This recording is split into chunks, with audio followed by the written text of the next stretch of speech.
Ayan nga guys, no? Dahil sa meron tayong mapagkukunan na malunggay. Ayun, magagata ako ng malunggay. So nag-iisip ako kung anong ilalahok natin dito. Siyempre, ihahalo natin dito. Palang sandok. So iniisip ko nga, ano ba pwedeng ihalo? Dilis. Dilis, okay. Magdidilis ako tapos gagata tayo ng dilis na bibili ako ng kakanggata. Lalagyan natin ng dilis. So nga pala, pwede pala dito dilis, no?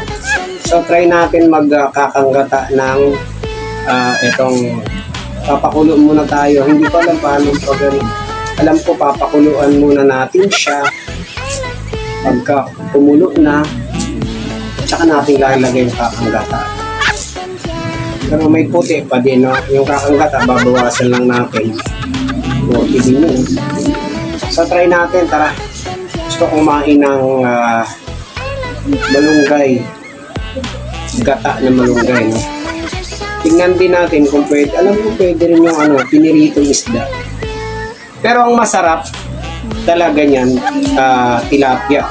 Meron sanang mabiling tilapia rito, kaso lang sa bayan ka talaga pupunta, no? So yun din ang iniisip ko, magtanim din kaya ako ng tilapia para pati yung isda maani ko na lang sa akin pagtatanim. Ano kaya yun? Meron man. Ayun, no? So marami-rami yung aking malunggay. Siyempre kaya gagatan ko kasi madami ako nakuha. Kumuha ako ng malunggay, akala ko walang malunggay yung kapatid ko. Yung pala, ang dami rin yung malunggay, bumili pala siya. Sabi ko meron sa baba, ay sa sa taniman. So yun nga, nagdoble-doble yung malunggay namin. So ang gagawin ko, sana, halo ko lang siya sa prito. Pero sa ngayon, lalagyan ko na lang siya ng dilis. Oo. Himayin ko yung isda, tas gata. Okay. Pwede siya kasi dilis nga, pwede. So, ang gagawin ko, ihimayin ko yung isda. Pwede, no?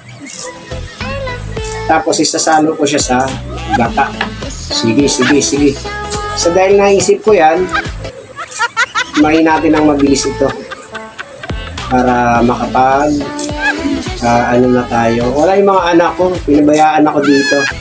Darating yan pag gutom na, no? Ako nagugutom ako pero hindi ko yung gutom. Kailangan maasikaso ko yung pagkain kasi gutom na talaga yung mga yon. Tapos kalalaro, no?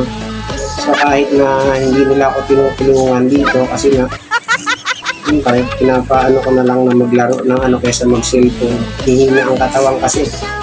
So maglaro na lang sila doon. Kaso lang, sobra naman. Ang sabi ko sa kanila, alas 6, uwi na. Gawin, wala pa. Pag hindi sila umuwi mamaya, ako na magsusundo.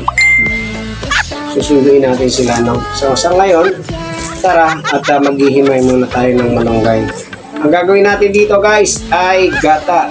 So, gusto niyo bang makita kung paano ako maggata? Mamaya. Marami kasi ko So, himayin ko lang muna, guys. Tara.